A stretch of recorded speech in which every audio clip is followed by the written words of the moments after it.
We continue to follow the devastating wildfires burning in California. These are the latest containment numbers for the wildfires. Eaton is currently 0% contained. Palisades is 6%. Hearst 37%. Lydia is 75% contained. And Kenneth is 30%. So as you can see, firefighters have made significant gains for some fires. Still much more to do for others. Joining us now is Jeff Schlegelmich, director of the National Center for Disaster Preparedness. Welcome. Good morning. Thank you. Thank you for having me. These wildfires have grown into the most destructive fire event in Los Angeles County history. How has the situation evolved from the startup until now?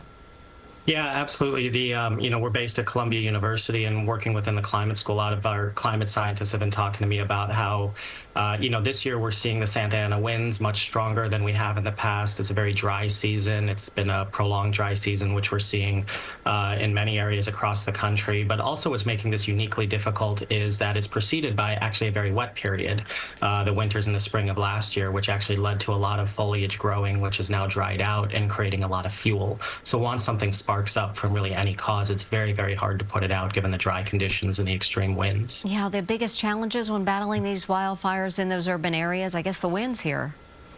Yeah, absolutely. And in urban areas in general, you also have this added challenge if you have a lot of people. So you're trying to get a lot of fire equipment and firefighters to the fire, but you also have a lot of people you have to get out of harm's way. And then when you get them out of harm's way, you have to get them into shelters or help them get to a safe place. And LA, much like New York, on a good day, traffic is a tough thing to contend with. So it's a very compounding logistical challenge. And looking into the future, what are the lasting effects of these fires once they're put out?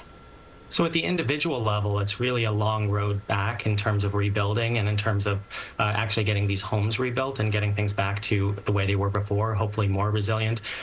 We do, unfortunately, expect to see more indirect deaths than direct deaths from people with chronic diseases, not able to maintain the management of that, exposure to smoke and things like that. So we'll have to be very, very cautious of that, as well as sort of longer term trauma in terms of those affected or even those bearing witness to this. But for the area, there's also very significant economic consequences in terms of all of the service industries that rely on people living there. And there's a lot of talk with the insurance industry and some existential sort of crises with the housing market there as well, too, on whether or not it'll be insurable to live there anymore. Yeah, will these wildfires prompt officials to rethink vulnerability and how to prevent wildfires across that state? I think they're going to have to, and I think we're seeing this with disasters really across the country and throughout the world, is that it's no longer sufficient. We're really reaching our breaking point when it comes to sort of, in this case, putting out the fire and then rebuilding like we did before.